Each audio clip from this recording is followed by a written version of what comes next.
Mr. Sergeant of Arms, invite the members into the chamber and close the doors. I hereby declare the House of Representatives of the 112th General Assembly of the State of Tennessee now in session. Leader Lamberth, you are recognized. Thank you, Mr. Speaker. I move to dispense with the calling of the roll. Without objection, so ordered. Chairman Faison, you are recognized in the well. Thank you, Mr. Speaker. Mr. Speaker, I request the Sergeant at Arms escort our guest into the chamber. Mr. Sergeant of Arms, escort the guests to the well, please.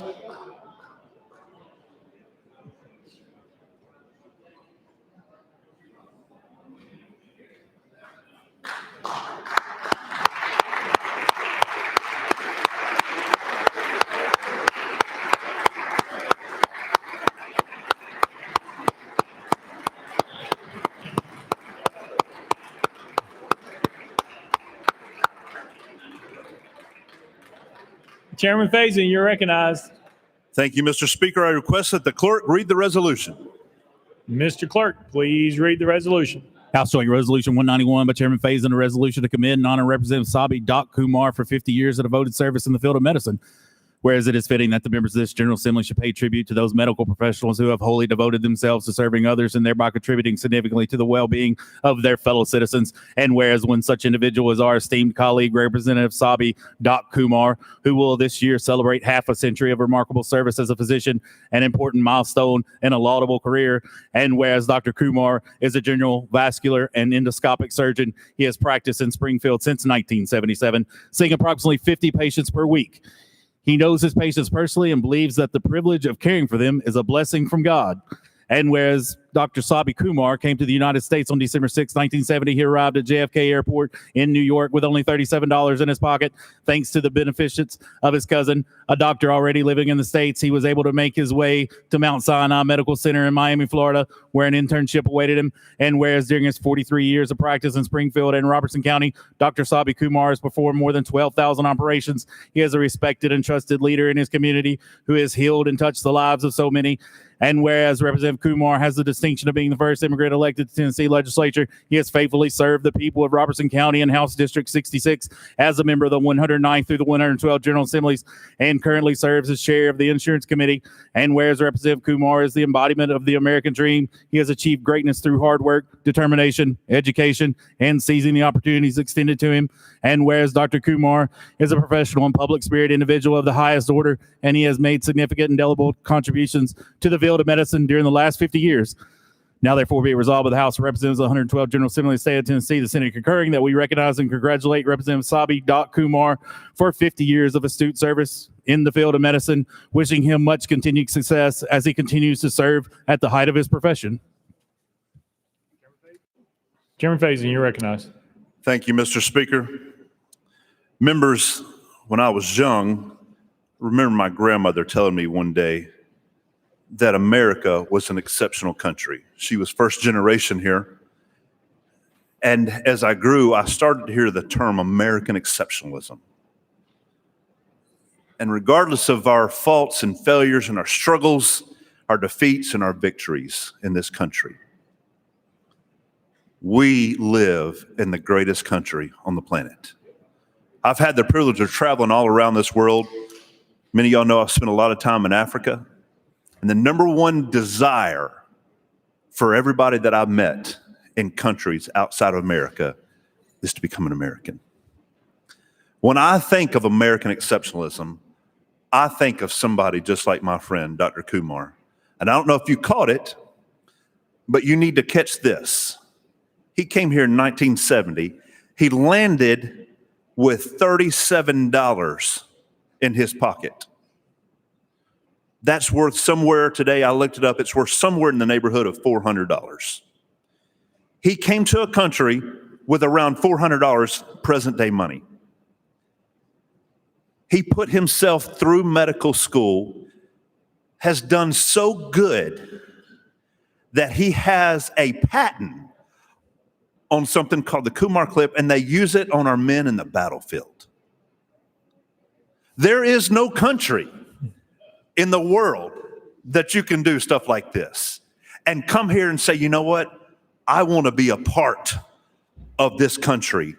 And not only do I want to be a part, but I want to add to and be a part of American exceptionalism and leave this place better than we found it. So I felt like when I realized that he had served for 50 years as a doctor and understanding that he came here with $37 in his pocket, it's beneficial for us to just take a moment and say, you know what, there's one of our colleagues who've done something that maybe a lot of us hadn't been able to do. Move to this country, learn our culture, learn our language, and do so well exceptional that you have a patent named after you. That's pretty impressive to me. And I felt like it was beneficial for us and honoring for him and his sweet wife and his daughter to come in here and give them love for what they've done and proving yet again that America is a great country and American exceptionalism is alive today and it was alive 50 years ago. Mr. Speaker, with your indulgence, I'd like to yield my remaining time to the doctor. Representative Kumar, you are recognized. Thank you, Jeremy. It's really an honor, no doubt about it. And you said all the right things that I asked you to say. It is, you know, I still remember as a freshman walking into this chamber, and it is amazing. Really, I'm impressed with the elegance of the chamber. And walking down the aisle with your colleagues cheering you on, it is really overwhelming. Now, this is considering the fact that the last time I walked down the aisle was almost 40 years ago, and Linda was with me, right? 40 years. And that's our daughter, Nina. Really, it's as it's normal to reflect back. This December 8th was my 50 years in America. And you reflect, it's an important day. We were not able to have any celebration because of COVID and so on, but yet it's a landmark that you are overwhelmed by. And as I think about it, there are three things that come to mind that are of legislative connection as far as that is concerned. So you heard about the $37 that I landed with. And yes, what can you get in New York, even in those days, for $37? I was able to connect with a cousin whom I had never met, borrowed some money from him, get over the jet lag, and make my way to Miami, where now that's the difference between $37 and $37 and something more. In Miami, on beautiful Miami Beach, I had an internship waiting for me at Mount Sinai. That's the difference, really, that changed everything. So I was fortunate enough to come here with something that I could depend on, something that would propel me on a career. And it was education. And a mom who fired me up with ambition. I grew up always hearing, you're going to be a doctor. If I did something good, great, you're going to be a doctor. If I did something bad, you can't do that. You're going to be a doctor. And it worked. It worked. I was totally ambitious about it. So I came to Miami, did my internship training there, as well as a residency. My last year was a fellowship in transplantation. We only did kidneys in 1970. Liver and heart and lung were not, those things had not happened yet. But again, my message is education changes lives. It can eliminate poverty. It can erase the differences we feel between the society and the culture, and it can propel you wherever you want to go. Somebody, yes, John Lewis said, education is the ticket to the American kingdom. We call it the American dream, right? It is really the ticket. Message number 2, the immigrant thing. It was my good fortune when I came to Miami through an outfit called Experiment in International Living. This is 1970. I lived with a family for a few months. Morton and Shirley Schultz. Morton was an engineer, worked in construction. Shirley was an executive with Winnebago. And they taught me about American life. Everything from, I had never had Jell-O before, to yes, important things like dating and all that. They taught me all. Morton taught me about football. Dolphins 70, 71, 72, 73 were dominant, right? Don Shula was there. Bob Greasy and Larry Sonka and all that. But Morton taught me about football. Shirley taught me more about life. She became my Jewish mother who took care of the fact that when I get my own apartment, you need sheets and dishes, right? Only a Jewish mother will think that. So after 7 years in Miami, I leave to come to Springfield, Tennessee. There's a little concern, but Shirley's advice to me is something that every person among us and every immigrant among us should have. Shirley is now in her mid to late 90s, lives from Miami, has had to move to Grand Junction, Colorado. And yes, we talk about how cold it is. Morton has passed away. The advice was, Sabi, when you go to Tennessee, if somebody looks upon you as a foreigner, don't be offended because you are one. Basic. Number two, there is a person in Springfield, Tennessee, to whom somebody coming from Nashville is a foreigner.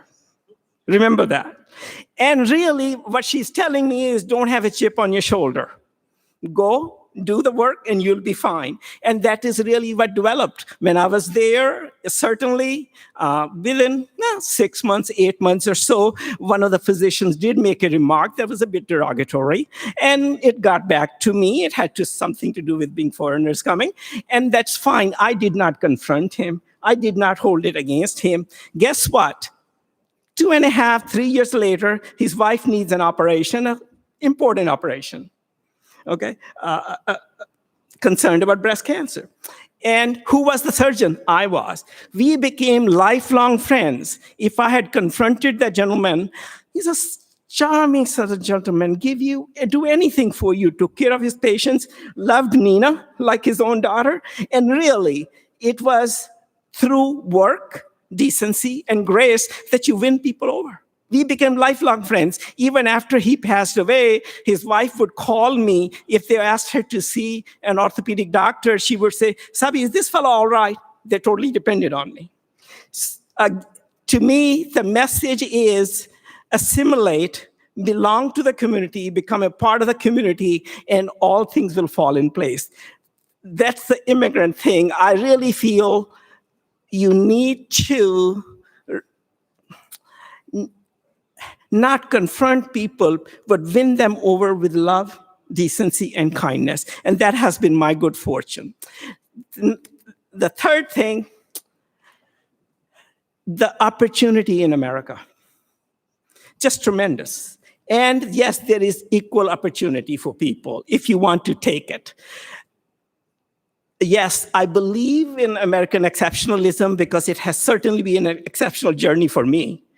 Not everybody gets to do what I have gotten to do.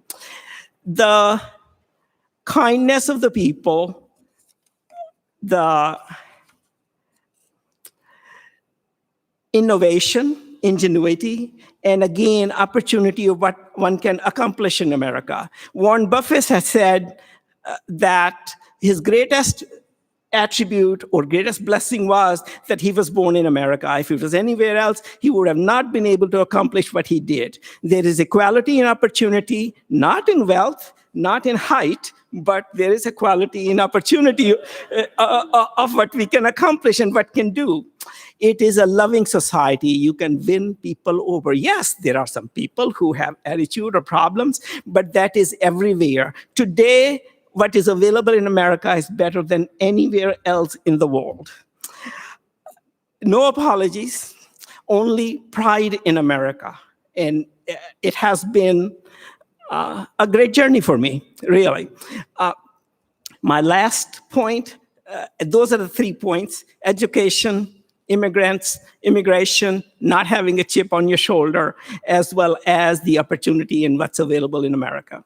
The last thing I would say will be all these things made my American dream possible. Also, my faith, our church. We go to the United Methodist Church. I teach Sunday school class once a month. Linda has been president of our class, and Nina is the youngest trustee on the council of our church. And it has sustained us through times that only faith can sustain us. I'm really grateful for the kindness of this body. It's great to be able to walk by and bump elbows with all of you, and there is kindness and respect for each other, even when we disagree. And Speaker Sexton, thank you for the indulgence. I'm truly honored, and so is my family. And thank you again. Thank you. Chairman Faison. Thank you, Mr. Speaker. Would you join us in the well for a picture?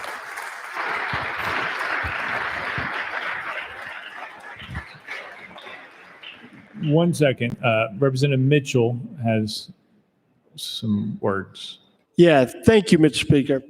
The first time my family met Dr. Kumar, he was sitting in front of us and his family at an immigrant story. It was at Hamilton at TPAC. And I thought that was so appropriate. And I mean, Dr. Kumar, you are a man of stature. You rise above so many of us. The bottom line is you've accomplished so much in your life, but the bottom line is you listen. You listen to everyone, and you listen to both sides. Sometimes you're put in a position where you have to may pick and choose. Sometimes you don't like, but I appreciate all you do for this body, and I appreciate all you stand for, and you are an American treasure, and thank God for people like you in this country. Thank you.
Representative Wright.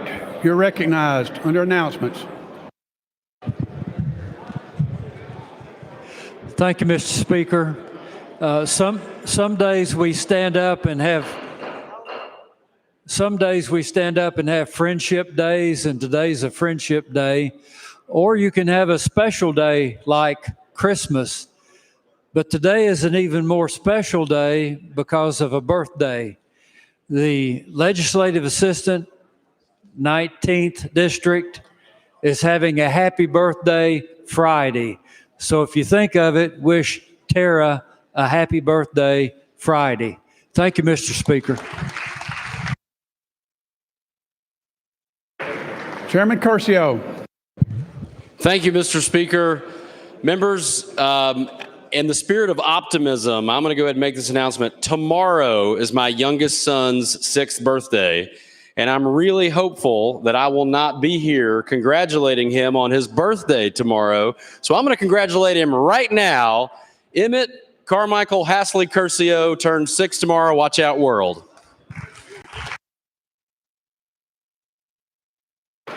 Any other announcements? Mr. Clerk? Mr. Speaker, on the desk, we have House Regular Calendar number 2, dated Wednesday, May 5th. Item 1 on that calendar, House Bill 112 by Chair Lady Moody, relative to employment. Mr. Speaker, the Senate bill is on the desk.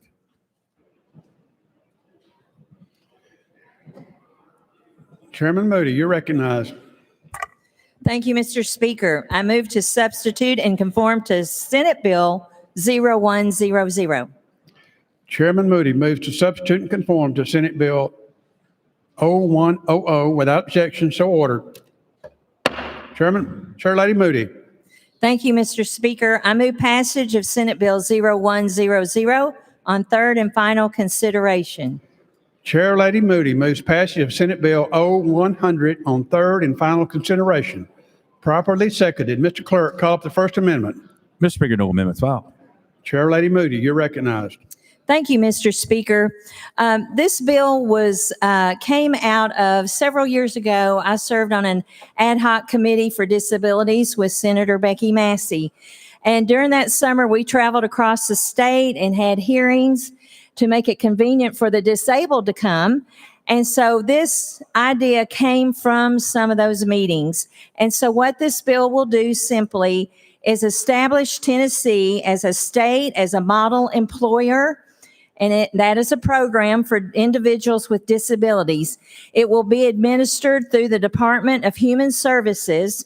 So they will have 2 employees. They will do other things within that department, but they will have this program in their hands to be sure that the way they describe it is it will adopt a framework for state agencies and departments that gives full consideration to the recruitment, hiring, advancement, and retention of qualified individuals with disabilities in the state workforce.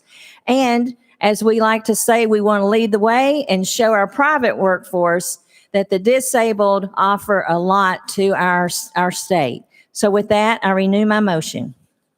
Chair Lady Moody renews her motion. Any discussion on the bill? Chairman Sparks. Would the sponsor yield? Chair Lady Moody. Yes, I will. Yeah, sponsor, earlier in committee, I was acknowledging a group back in Rutherford County that helps folks with special needs. And I was a new state representative, and I was really impressed with this group. It was had several people. They had a little assembly line. They were packaging some things. And a little lady was so excited to get a job at McDonald's. She was so excited. Then I seen another guy that was folding pizza boxes. Papa John's hired him, and he could fold 1,200 pizza boxes in 2.5 hours. It was amazing. And he was deaf and blind and working. And what impressed me was all the folks out there that maybe not want to work. And here's a guy with special needs, deaf and blind, working for Papa John's. So I want to thank you for what you're doing. And had another young man come to see me years ago at my business, wanted a job. I didn't need anybody. He was special needs. And he says, I'll do anything for a job. I'll do anything for a job. And I just went ahead and hired him and let him do some work for me. And what was amazing about this guy is I watched him bowl. I seen him bowl a perfect game. I was amazed that he could bowl a perfect game, but he was special needs. So thank you. The main thing I want to say is thank you for listening to the folks across the state, not just people in your district, but folks across the state of Tennessee. So kudos to you, ma'am. Thank you. Chair Lady Moody. Thank you. And you know, Senator Massey, this has been her life work. So I was able to learn with someone that's really good at it. Thank you. Any further discussion? Seeing none, all those.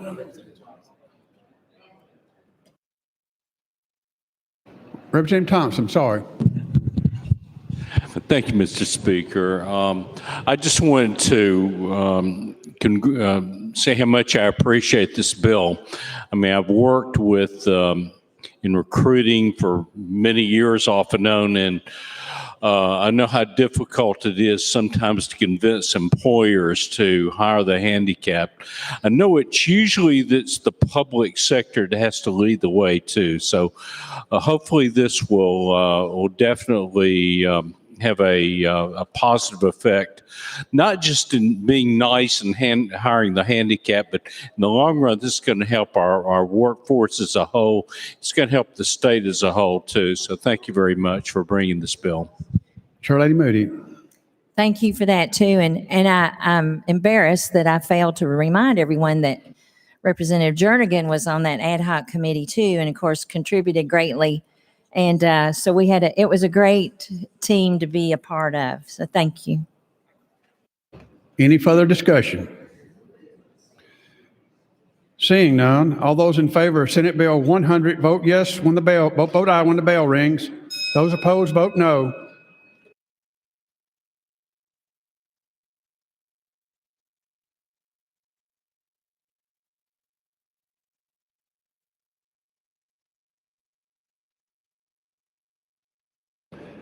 Has every member voted? Does any member wish to change their vote? Mr. Clerk, please take the vote. Ayes 90, no nays. Senate Bill 0100 having received a constitutional majority, I hereby declare it passed. Without objection, the motion to reconsider is tabled. Call up the next bill, Mr. Clerk. House Bill 432 by Representative Lynn and others relative to the boundary line between the counties of Davidson and Wilson. Mr. Speaker, the Senate bill is on the desk. Representative Lynn, you're recognized. Substitute. Yeah, okay. That's what I thought. What's the Senate bill number? I'm sorry. 364. Okay. Thank you, Mr. Speaker. I move to substitute and conform to the Senate Bill 364. Representative Lynn moves to substitute and conform to Senate Bill 364. Without objection, so ordered. Representative Lynn. Thank you, Mr. Speaker. I move passage of Senate Bill 364. Representative Lynn moves passage of Senate Bill 364 on third and final consideration. Properly seconded. Mr. Clerk, call up the First Amendment. Mr. Speaker, no amendments filed. Representative Lynn, you're recognized. Thank you, Mr. Speaker.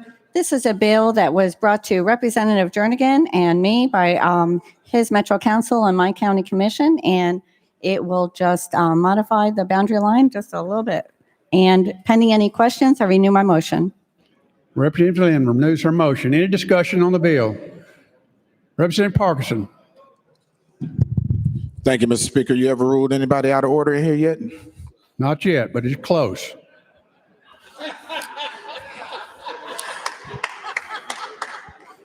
I was just making sure you were prepared. Representative Lynn, is this a secession bill? Representative Lynn. No, sir, it's not. Representative Parkinson. Thank you, Mr. Speaker. Maybe I'm misreading it, but it looks like somebody is succeeding from Davidson and going into Wilson. Is this a secession bill? Representative Lynn. No, sir, it's not. Representative Parkinson. Thank you, Mr. Speaker. Okay, we won't call it secession, though. So I was looking at the mechanics of this bill, and I was wondering if maybe we can draft this to say from East Davidson to the Mississippi River, possibly, Create a new state, West Tennessee, maybe. It's your chance, Mr. Speaker. Here's your chance. Do it. Go ahead. Go Do ahead. it. You're getting Okay. close. Right. So, yeah.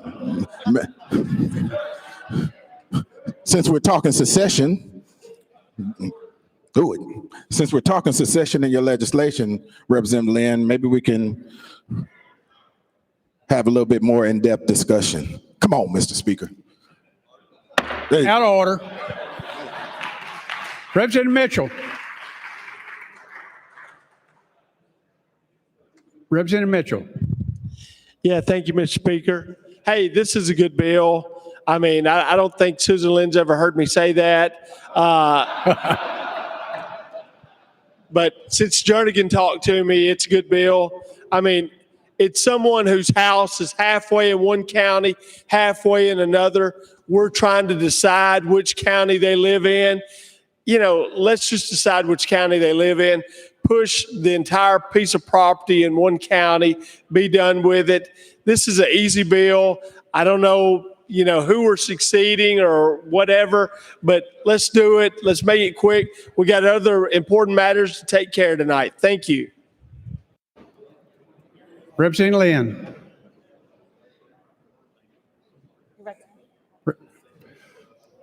Representative Powell. Thank you, Mr. Speaker. I move previous question.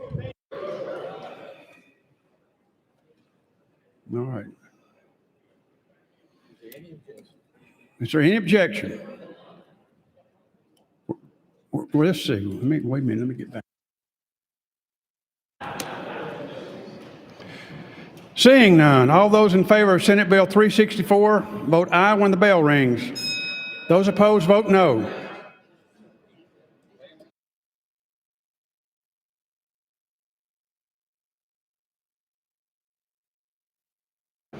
Has every member cast their vote? Does any member wish to change their vote?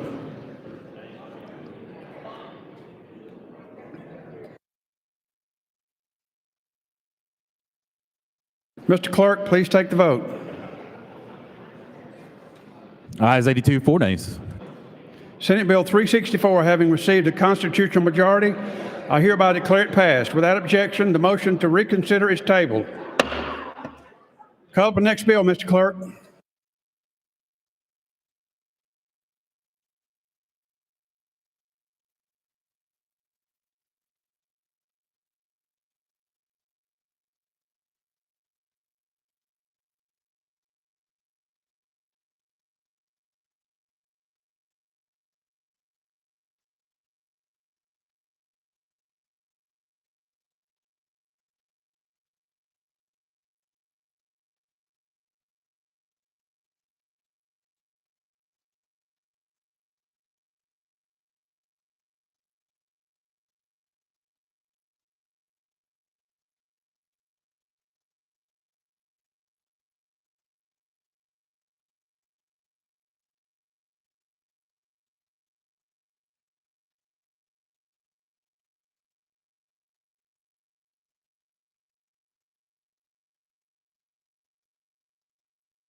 Mr. Clerk.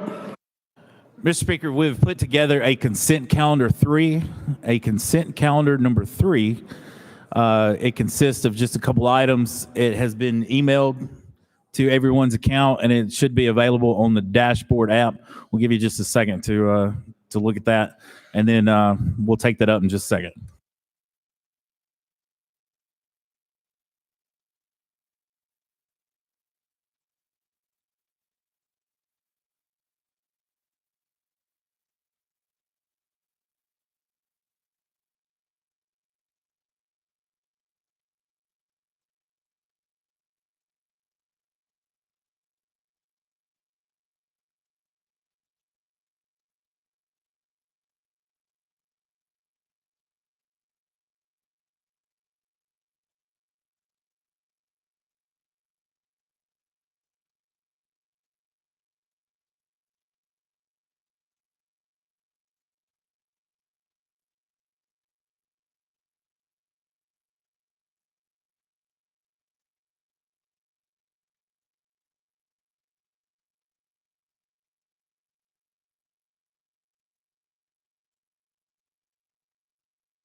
Chairman Zachary, you're recognized.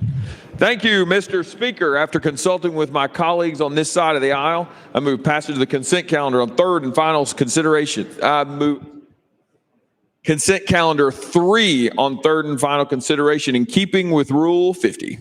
Gentleman moves passage of consent calendar number 3. Properly seconded. Mr. Clerk, have there been any objections filed? Mr. Speaker, no objections filed. Anyone seeking recognition on the consent calendar?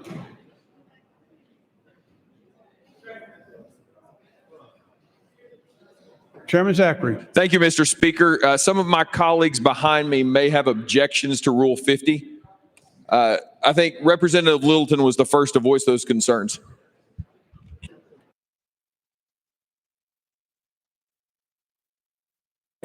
We're voting on the consent calendar. All members in favor vote aye when the bell rings. Those opposed vote no.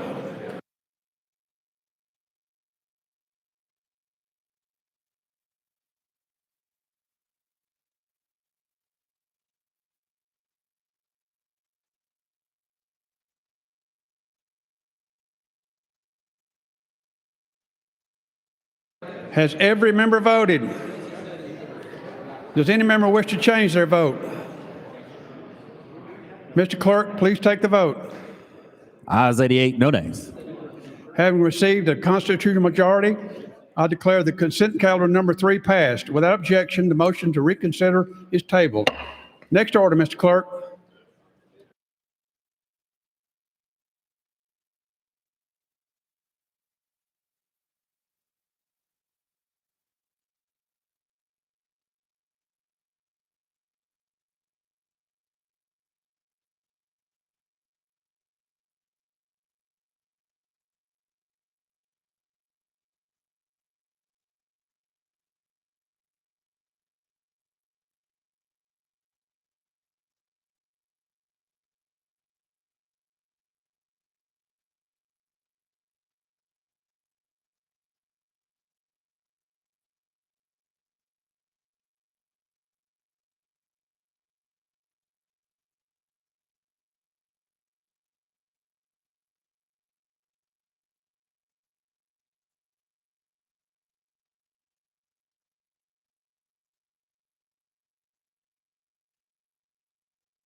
Chairman Hawk, you're recognized. At your desk. Thank you very much, Mr. Speaker. And I would, Leader Love, Chairman Haston, as we look around the room, Chairman Hall, several folks would like to come to my desk. Johnny Garrett, Representative Garrett, if you could please join us at the desk.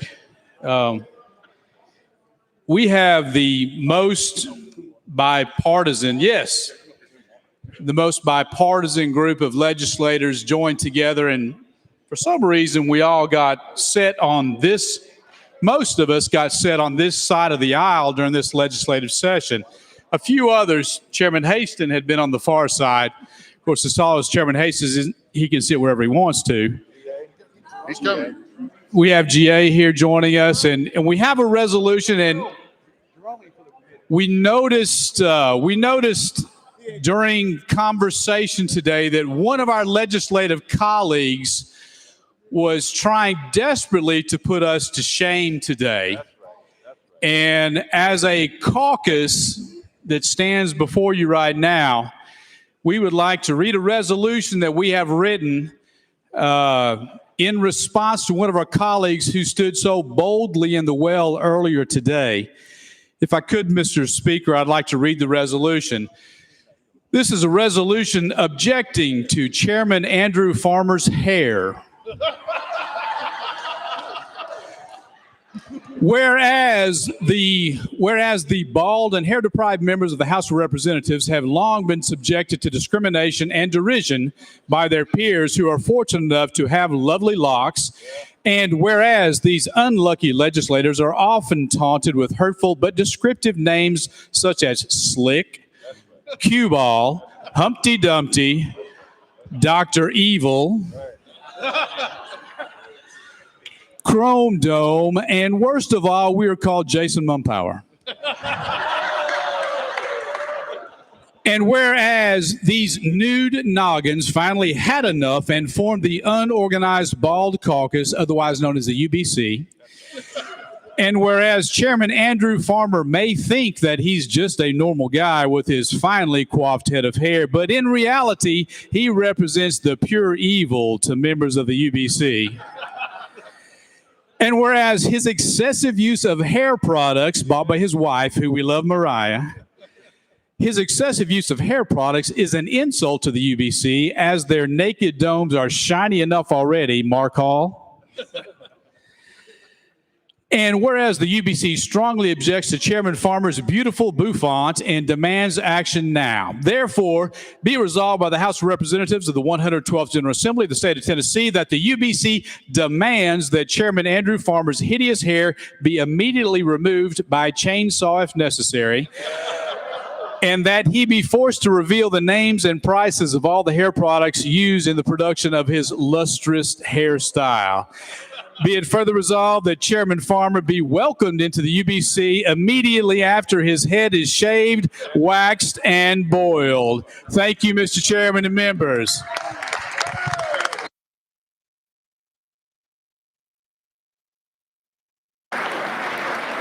I see that we have Mr. Comptroller in the back that's probably going to be on this side of the aisle instead of that side.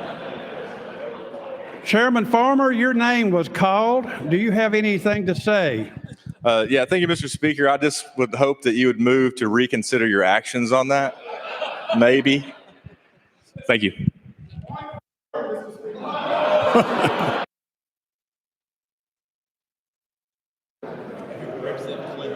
Representative Clemens. On behalf of Representative or Chairman Farmer, I'd just like to thank the pharmaceutical industry for Propecia.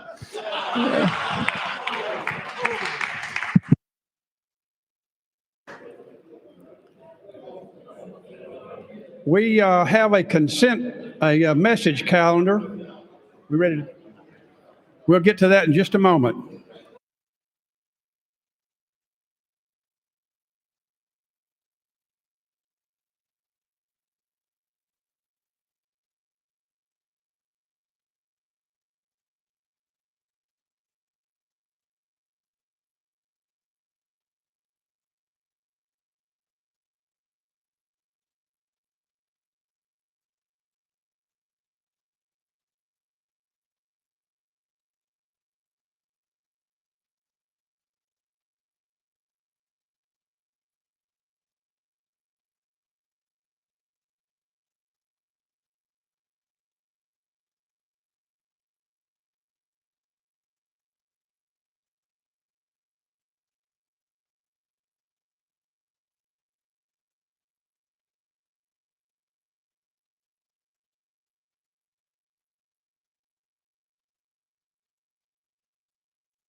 Call up next message, Mr. Clerk.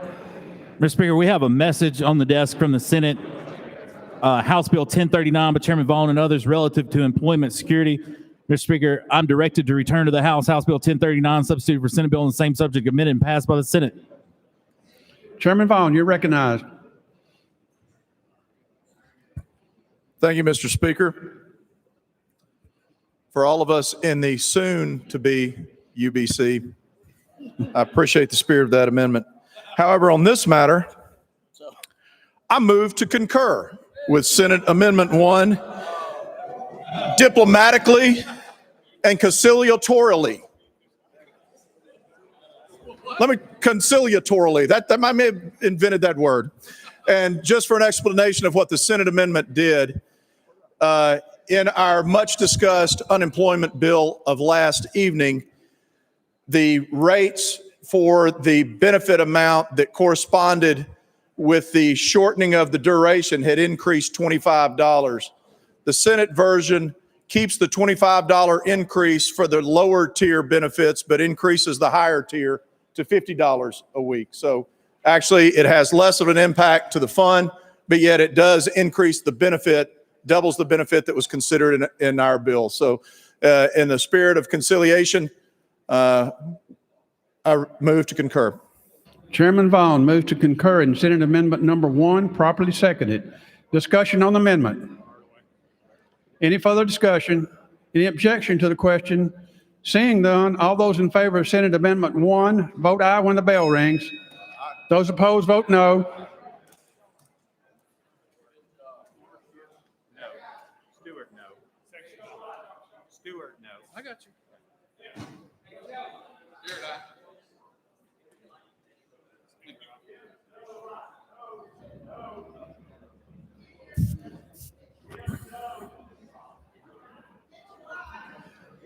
Has every member voted? Does any member wish to change their vote?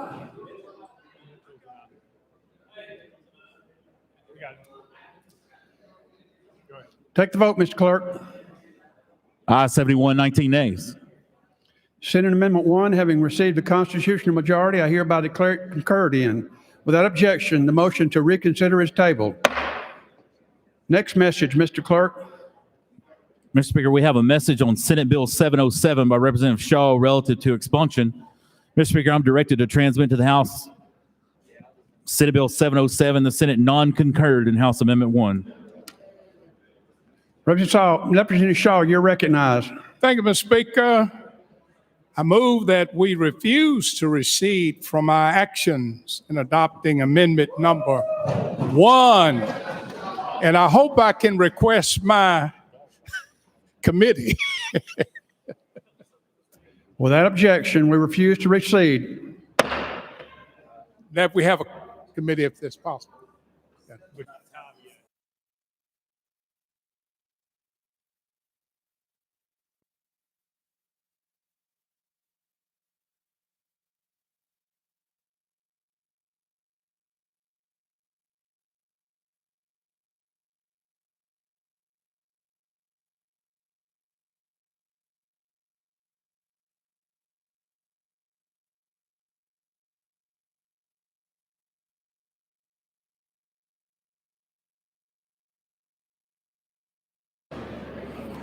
Mr. Clerk, call up the next message.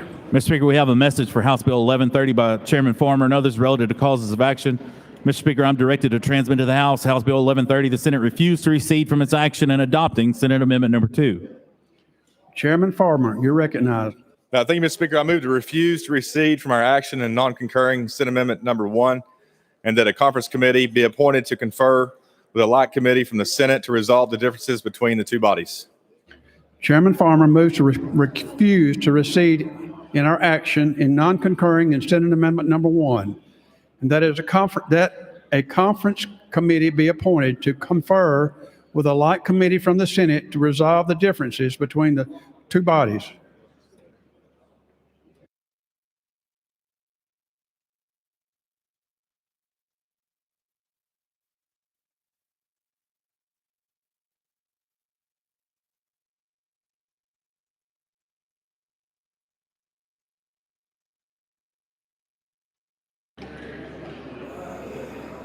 We're going to appoint a conference committee with a like committee from the Senate to resolve the differences between the two bodies. Properly seconded. Discussion? Without objection, motion carries. I appoint the following members: Representative Farmer, Garrett, Curcio, and Jernigan. Next message, Mr. Clerk. Mr. Speaker, we have a message on Senate Bill 1552 by Leader Gant. Mr. Speaker, I'm directed to return to the House Senate Bill 1552. The Senate refused to receive from its action non-concurring in the House amendments. The Speaker appointed a conference committee composed of Senators Ackberry, Bailey, Johnson, Lundberg, and Sutherland to confer with a like committee from the House in open conference to resolve the differences between the bodies on Senate Bill 1552. Leader Gant, you're recognized. Thank you, Mr. Speaker. Thank you, Mr. Speaker. Thank you. Thank you, Mr. Speaker. I move to accede to the request of the Senate and ask that a conference committee be appointed to confer with a like committee from the Senate to resolve the differences between the two bodies. Leader Gant moves to accede with the request of the Senate and ask a conference committee be appointed to confer with a like committee from the Senate to resolve the differences between the two bodies. Properly seconded. Discussion? Without objection, motion carries. I appoint the following members: Representative Gant, Darby, Grills, and Hardaway. Next message, Mr. Clerk. We have a message, Mr. Speaker, on House Bill 1072 by Chairman Curcio relative to actions against the state. Mr. Speaker, I'm directed to return to the House Bill 1072, substitute for the Senate bill on the same subject amended and passed by the Senate.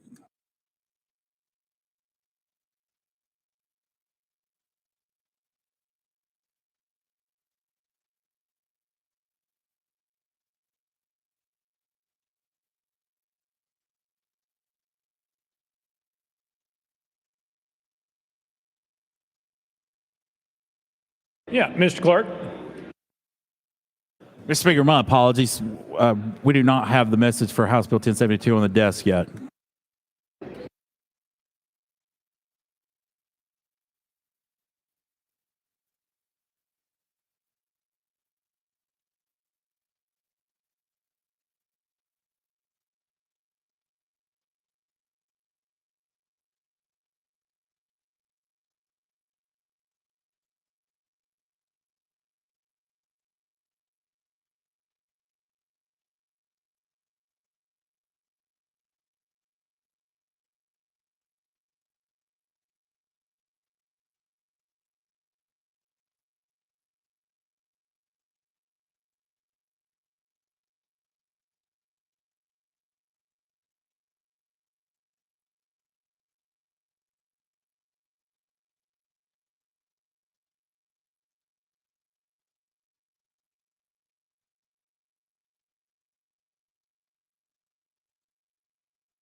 All right.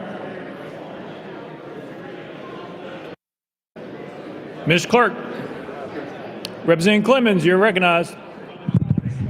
Thank you, Mr. Speaker. I move that the rules be suspended for immediate introduction and consideration of House Resolution 117.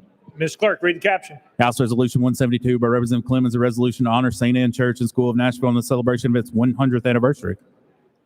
You've heard the caption. Any objection? Without objection, the rules are suspended. Representative Clemens. Mr. Speaker, I appreciate that. Thank you very much. This honors St. Anne Church and School of Nashville's 100th anniversary. I move adoption of House Resolution number 117. Representative Clement moves adoption of House Resolution 117. Probably second. Any objection to the question? Seeing none. All those in favor of House Resolution 117 say aye, aye. All those opposed say no. I hereby declare it adopted. Without objection, the motion to reconsider is tabled.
Mr. Clerk, next message. Mr. Speaker, we've received a message on House Bill 210 by Representative Carringer relative to publishing curriculum. Mr. Speaker, I'm directed to return to the House Bill 210. The Senate acceded to the request of the House for the appointment of a conference committee. The Speaker appointed a conference committee composed of Senators Gilmore, Kelsey, White, to confer with a like committee from the House in open conference to resolve the differences between the bodies on House Bill 210. Representative Carringer, you're recognized. Thank you, Mr. Speaker. I'm honored to report on the conference committee for House Bill 210, Senate Bill 1147. We have met and recommend that all amendments be deleted. The committee further recommends that the following amendment be adopted by deleting all language after the enacting clause and substituting instead the following. Tennessee Code Annotated Title 49, Chapter 2, Part 1 is amended by adding the following as a new section. Curriculum means a list of courses available to students enrolled in the LEA, accompanied by a course description and a list of the materials that will be used to provide instruction for the course. And the LEA shall publish the LEA's curriculum on the LEA's website. The LEA shall update the website of any curriculum changes at the beginning of each semester. This act takes effect July 1st, 2022. Public welfare requiring it and applies to the 2022-2023 school year and each school year thereafter. I move we adopt the conference committee report and make it the action of the House. Representative Carringer moves adoption of the conference committee report and make it action of the House. Any discussion? Representative McKenzie. Thank you, Mr. Chair. I just want to make sure that does that include the charter schools? Generally speaking, they refer to those separately. So does this amendment include charter schools? Representative Carringer. And as far as we have it in here, it's just all the LEAs. So it's not been, charter schools have not actually been put into it. Representative McKenzie. Thank you. Thank you for that answer. So I guess what we're saying is this year, charter schools will not be required to publish their curriculum via the means that you described. Representative Carringer. Yes, as far as what we have right now, yes. Representative McKenzie, thank you. Thank you, Mr. Chair. Any further discussion? Seeing none, any objection to the question? Seeing none. All those in favor of the conference committee report, vote aye when the bell rings. Those opposed, vote no. Has every member voted? Has any member wish to change their vote? Garrett, aye. Kershaw, aye. Chisholm, aye. Darby, aye. Ogles, aye. Hakeem, aye. Moody, aye.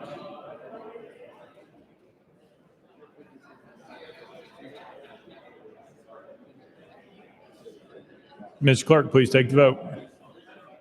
Ayes 85, no nays. Conference committee report, having received a constitutional majority, I hereby declare adopted and made the action of the House without objection. Motion to reconsider is tabled. Next message, Mr. Clerk. Mr. Speaker, we have a message on House Bill 1171 by Chairman Terry relative to firearms. Mr. Speaker, I'm directed to return to the House. House Bill 1171, the Senate acceded to the request of the House for appointment of a conference committee. The Speaker appointed a conference committee composed of Senators Bell, Kyle, and White to confer with the like committee from the House in open conference to resolve the differences between the bodies on House Bill 1171. Chairman Terry, you're recognized. Thank you, Mr. Speaker. There was duplicative language between this bill and House Bill 902. We removed that language from 902 earlier today and concurred, and this conference report reflects that change. I move that we adopt the conference committee report and make it the action of the House. Chairman Terry moves to adopt the conference committee report and make it the action of the House. Any discussion? Any objection to the question? Seeing none. All those in favor of conference committee report, vote aye when the bell rings. Those opposed, vote no. Has every member voted? Has any member wish to change their vote? Kershaw, aye. Garrett, aye. Hakeem, aye. Farmer, aye. Mitchell, aye. Calfee, aye.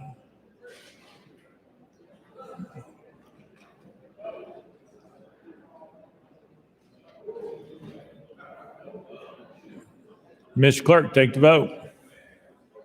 Ayes 77, 6 nays. Conference committee report, having received constitutional majority, I hereby declare adopted and made the action of the House without objection. The motion to reconsider is tabled.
Speaker Pro Tem Marsh, you're recognized.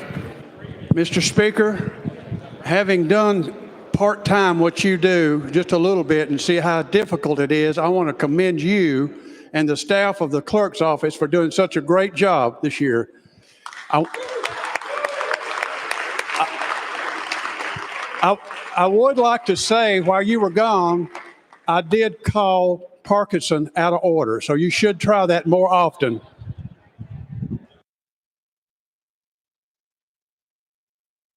Well, I did hear that there was some talk about a bald caucus or something like that when I was gone.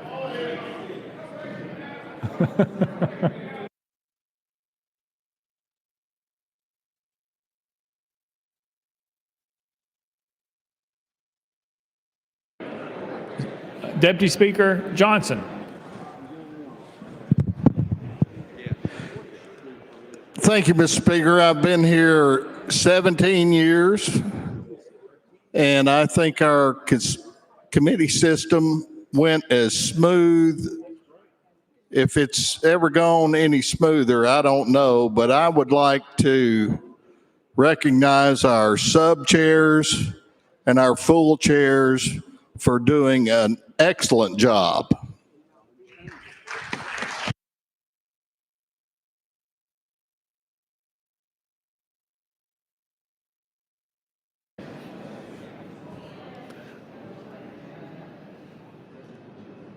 Representative Towns? Representative Towns? He's on the phone. Representative Towns?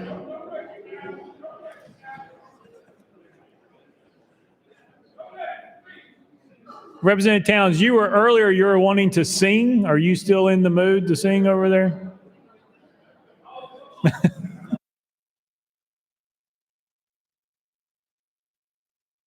There you go. There you go.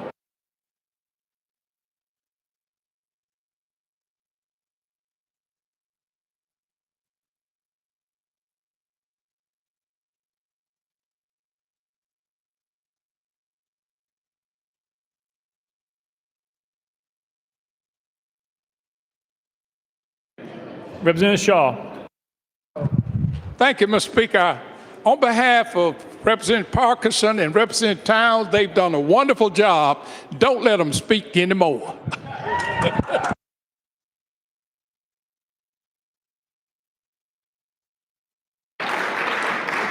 Representative Parkinson, for you, he was out of order.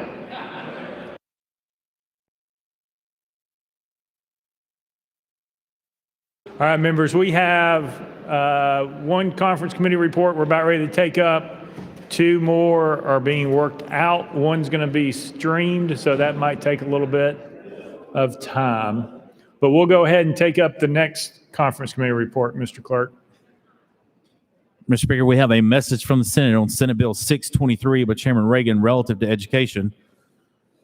Mr. Speaker, I am directed to transmit to the House Senate Bill 623. The Senate adopted the conference committee report and made it the action of the Senate. Representative Keem, you're recognized. Thank you, Mr. Speaker. What I have is a minority report to the conference committee. And essentially what it does is accepts the original bill that was put forward and deletes items 51 and 52.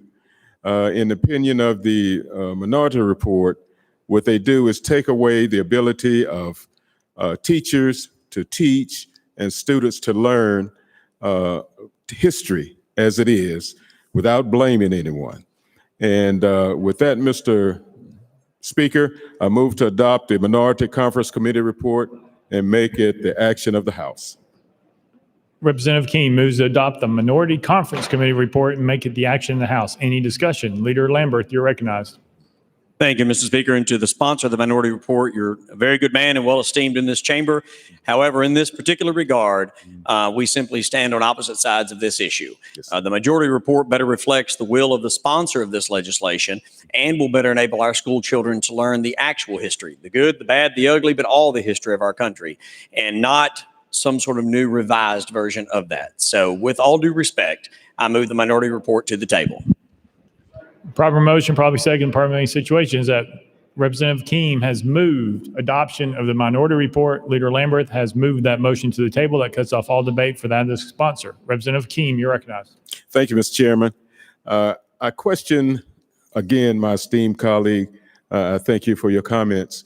But I feel that what we are doing is not affording our children to have a picture of history as it is. We should, if we want to bring, in my view, this country together, we're going to have to look at our history, accept what it is, and move forward from there together. If we look around the world, there are countries who are capitalizing on what they perceive as our differences as opposed to us coming together. With that, Mr. Chairman, Mr. Speaker, I once again move the acceptance of this action. Oh, I can't do that, can I? Okay. Right, against the tabling motion, I got you. Parliamentary situation is that Representative Keem has moved adoption of the minority report. Leader Lamberth has moved that motion to the table. We're voting on the tabling motion. All those in favor vote aye when the bell rings. Those opposed vote no. Has every member voted? Does any member wish to change their vote? Sapicki, aye. Farmer, aye. Curcio, aye. Stewart, no.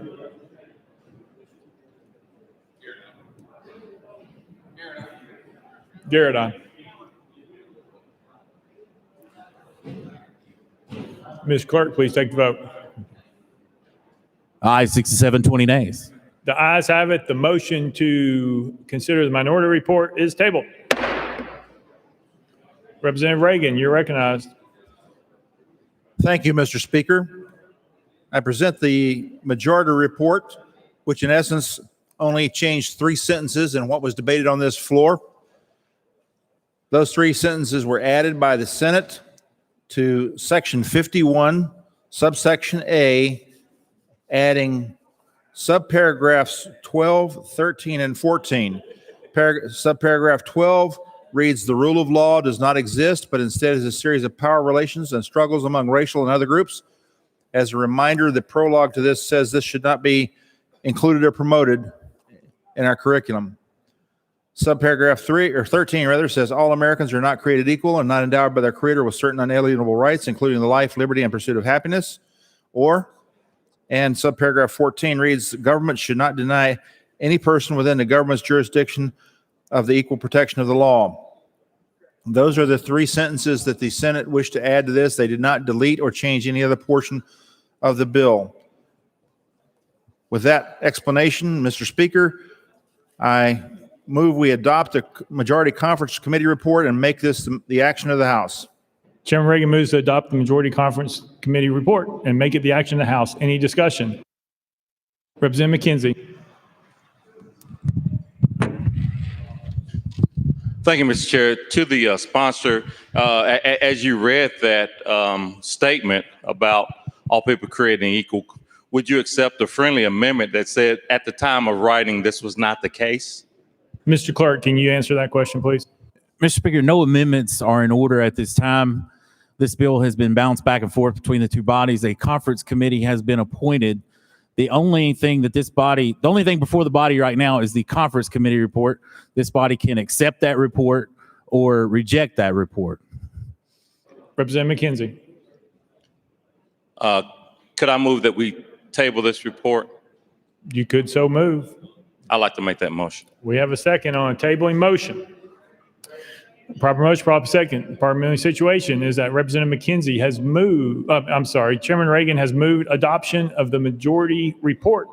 Representative McKenzie has moved that motion to the table. That cuts off all debate for that of the sponsor. Chairman Reagan, you are recognized. Thank you, Mr. Speaker. Colleagues, I spent 83 minutes in this well as we debated this bill prior to this. A vote was taken. This body passed it out. Therefore, I think the motion to table this is inappropriate. With that explanation, I ask my colleagues to vote against the tabling motion. Thank you, Mr. Speaker. Parliamentary situation is that Chairman Reagan has moved adoption of the majority conference committee report. Representative McKenzie has moved that motion to the table. We're voting on the tabling motion. All those in favor of tabling, vote aye when the bell rings. Those opposed, vote no.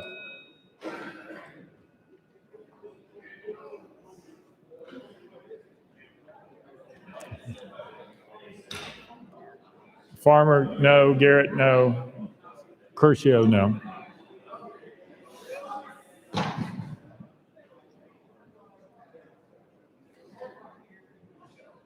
Mr. Clerk, take the vote. Ayes 21, 66 nays. The ayes have it. The motion the noes have it. Tabling motion fails. We're back on Chairman Reagan's motion to adopt the majority conference committee report. Representative Parkinson. Thank you, Mr. Speaker. I won't be joking on this one. Chairman Reagan, just real quick, the 3 changes to the amendment again, if you don't mind. Chairman Reagan. Thank you, Mr. Speaker. The Senate offered the following changes to Section 51, subparagraph A, subparagraphs following 12. before I get to that, remember that the subparagraph A says an LEA or public charter school shall not include or promote the following concepts as part of a course of instruction or in the curriculum or instructional program, etc. Subparagraph 12 says,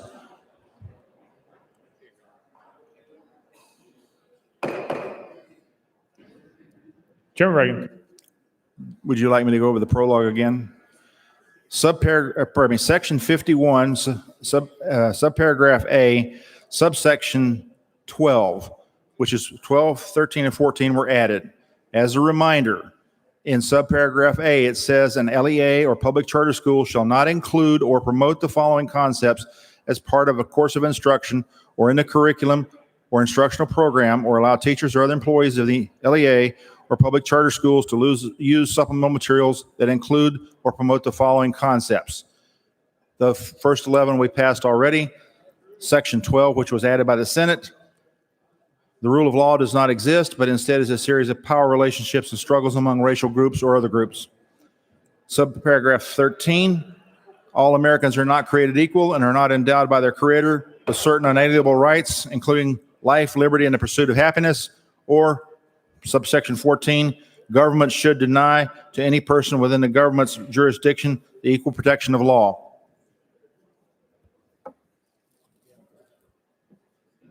That's all that they added, sir.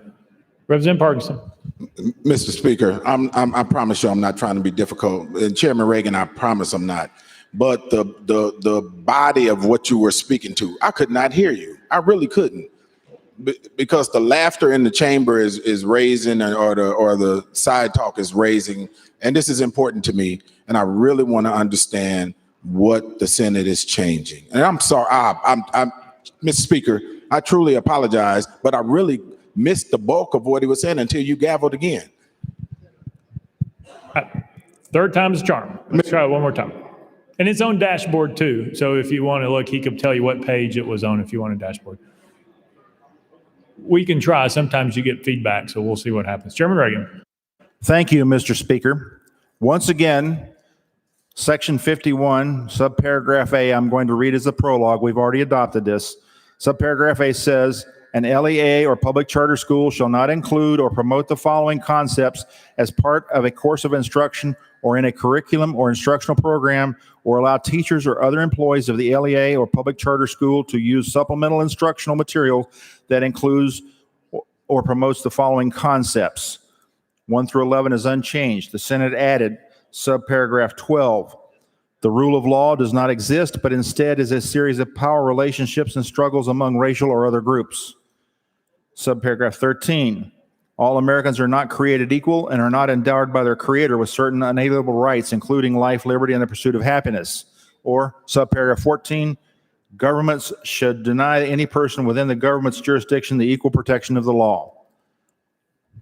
Representative Parkinson. Thank you for that, and thank you, members, for allowing me to hear it clearly. And so, based on 11 that was already in there, it's saying that they cannot teach those three things, or that they can teach those three things. Chairman Reagan. Thank you, Mr. Speaker. They are not allowed to, sir. Representative Parkinson. Okay, thank you, Mr. Speaker. Thank you, Mr. Sponsor, for your indulgence. I appreciate it. Thank you. Representative Williams. Thank you, Mr. Speaker. I move previous question. Previous question been called. Any objection? There's objection. We're on the board. All those in favor of previous question vote aye when the bell rings. Those opposed vote no. Has every member voted? Does any member wish to change their vote? Garrett Kershaw, aye. Sapicki, aye. Carringer, aye. Doggett, aye.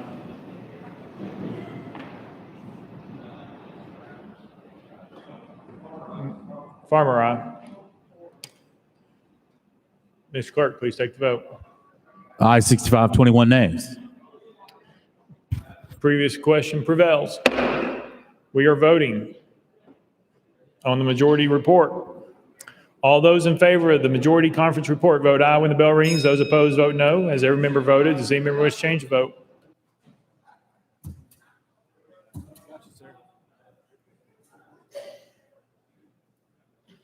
Darby, aye.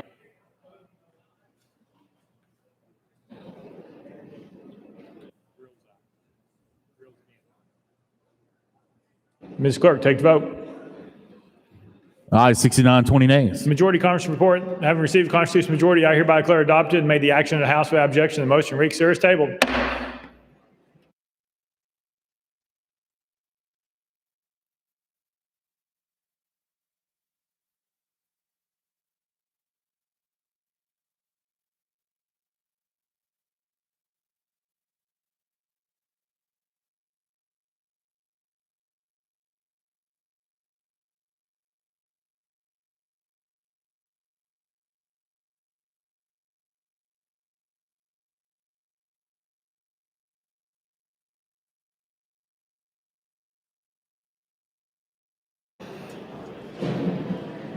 There's only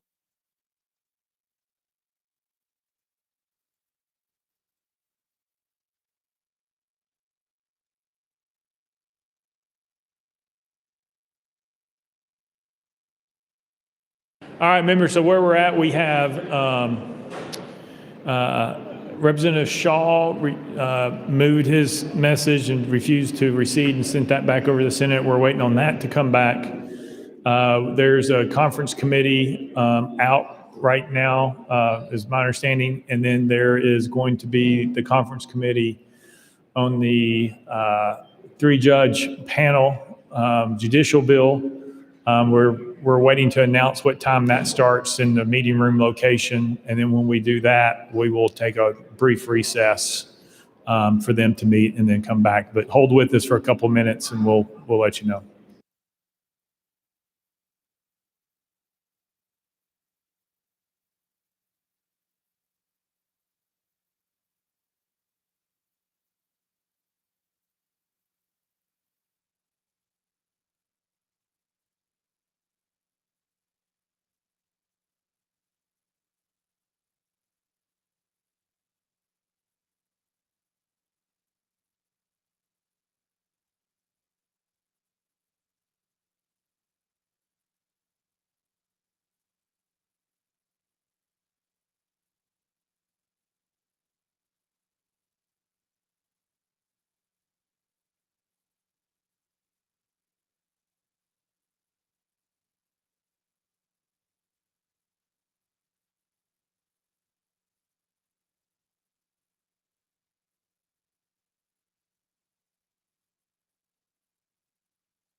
All right, I see a smirk on Representative Holtzclaw's face. So let's see what this is about. Representative Holtzclaw. Thank you, Mr. Speaker. Couple of things. First, for everyone in here, to remind you, Mother's Day is Sunday. They brought you into this world, they can take you out.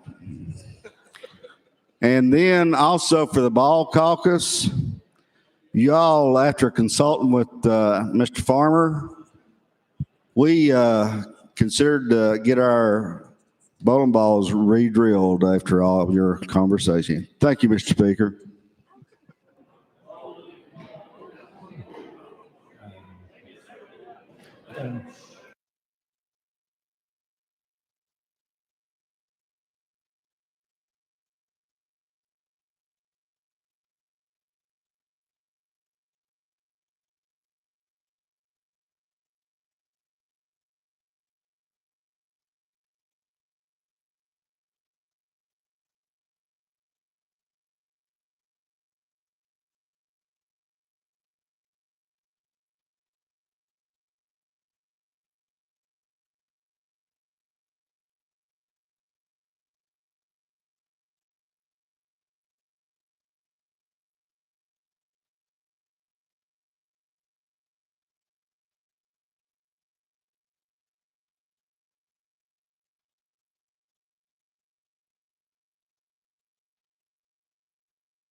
Mr. Clerk.